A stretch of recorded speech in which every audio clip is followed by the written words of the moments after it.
is a bigger celebrity than the celebrities. Whitney Houston and Bobby Brown, they bailed him out of jail. To me, hip-hop is way more than music. It's a culture. You and your sister, Deb Antney, are featured on Hip Hop Uncovered following your story. And you're proclaimed as the hip hop godfather. You've had a hand in careers like LL Cool J, Slick Rick, Mariah Carey. So how does it feel now to be in the spotlight instead of behind the scenes? I mean, it really still feels the same because I've always been in the spotlight. You know what I mean? Whoever artist I'm dealing with, you know, they'll put me there. You know what I mean? And you know, my nephew was Waka Flocka when I started managing him. You know what I'm saying? So I've always been in the spotlight. You know, through my basketball days and through you know, being in the streets. You know what I'm saying? It's just that it's more noticeable now because the world's so complex now with the internet and more social media. It's more out there now. So Deb is very used to being on TV, from VH1 to growing up hip hop. How did it come about that you would now be included next to her in front of the camera? I mean, it was overdue because they realized who I really am and like my real story. Like I'm really that person, you know, that all these guys on this camera are trained to be. You know what I mean? Because it's too much talking. You know, when LL Cool J called me and said, "Yo, you know, a director's looking for you. You know, they want you to do this documentary." And I was like, "All right, you know, give me his number." And it was Rashidi Harper, and I called them, and he started explaining to me, you know, everything. You know, I said, "All right, I'll be a part of it."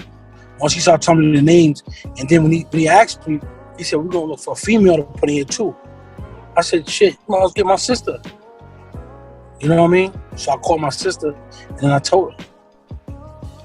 Right. So, and you also mentioned Waka Flocka and having a hand in his career. What exactly was your role? It's a little bit different, I guess, actually your family, or was it the same business as usual?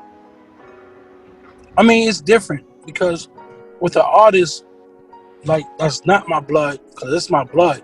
Like, I'm hands on them, you know. And then when you're dealing with a family member, they feel as though they know more than you. You know what I'm saying? So, you know, I let him be his own boss, you know, and it wasn't like working with other artists. It was like he was just different because he's my family. And I wouldn't charge him. You know what I mean? I was doing the work so he can get ahead and do what he has to do in life. You know what I mean? So it's a big difference, you know, when you work on a family member than opposed to a person that's, you know, that's not your family member. Right.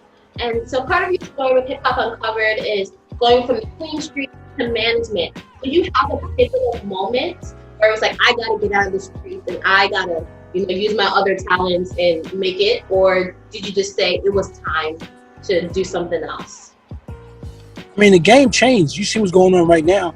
You know, when the government turned that level up, you know, to you know, demolish us, you know, that's what was going on, and I could see far.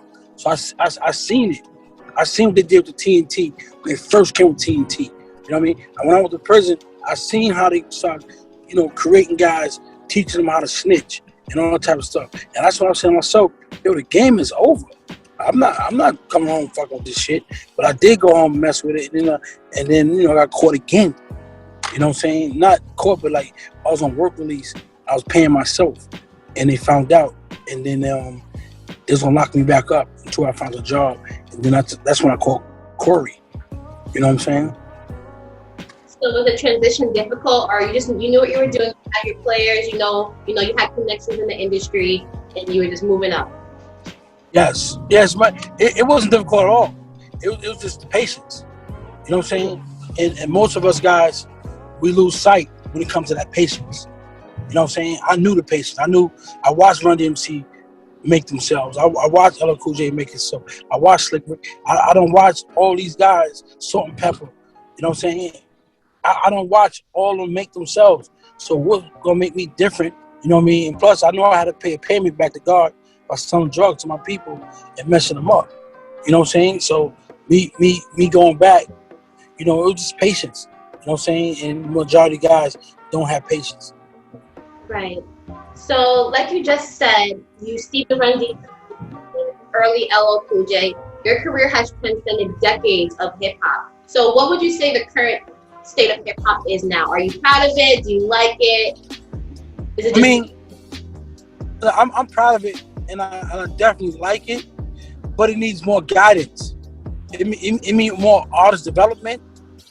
You know what I mean? Because can you sing? I can't sing now.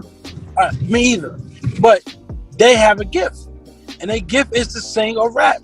You know what I mean? I tried rapping. I think every A&R was trying to be a rapper first. You know what I mean? And I had a group, me and Hurricane.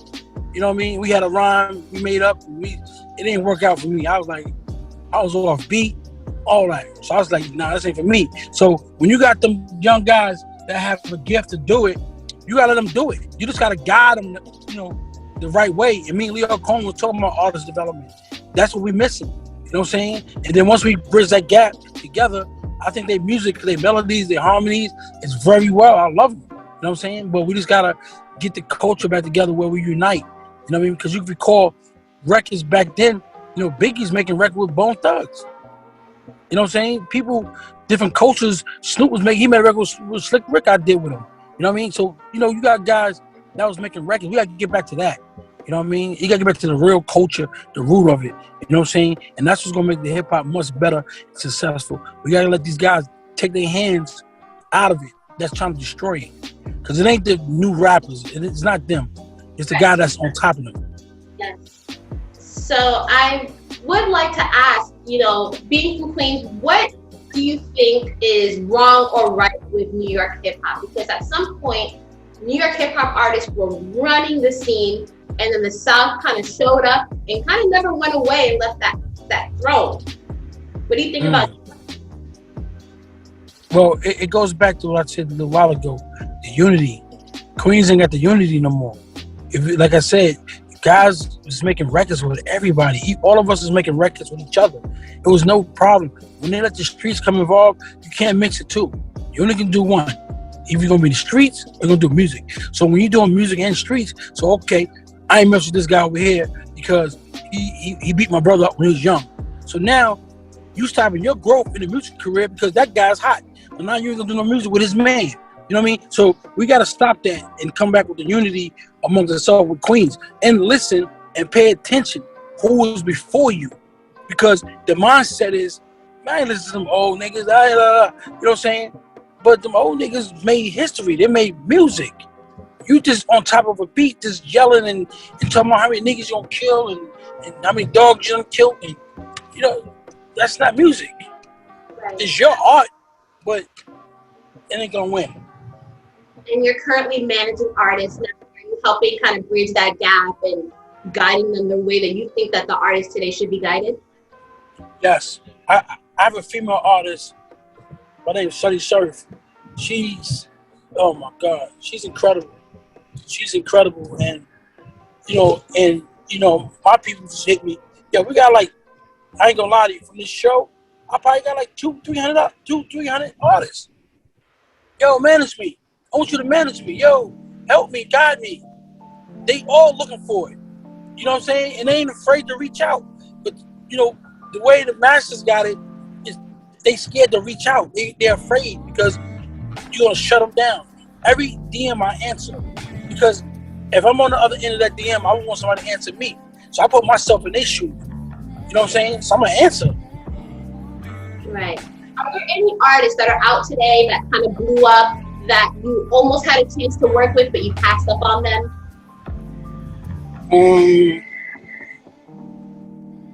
Offhand, I can't remember, right? I'm quite sure it is. I'm quite sure it is. Matter of fact. No, I ain't gonna say that. I ain't gonna say that. That's too much bad energy. Yeah, I did. You know what I mean? But the guy went left. You know what I mean? Like, me and Shotty talked on the phone before. You know what I mean? When he first started. You know what I mean? Me and Shotty talked on the phone. But, and how we linked up was just some street shit. You know what I mean? Something was going on. Mm-hmm. Is there anything that you're working on right now that you'd like to plug before we wrap up? Yeah. I'm working on my life story with 50 Cent. Me and him, you know, we've been working on it though. Low, but it ain't alone no more. Hey, this question keep asking. Yes, me and 50 doing my life story. You know what I mean? I got a clothing line coming out that I've been working on. You know what I mean? Of course, Sheep and Wolf Clothing.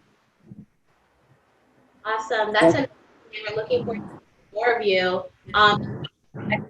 Hip Hop Uncovered with you and your sister and learning your story. So thank you so much for being with us today.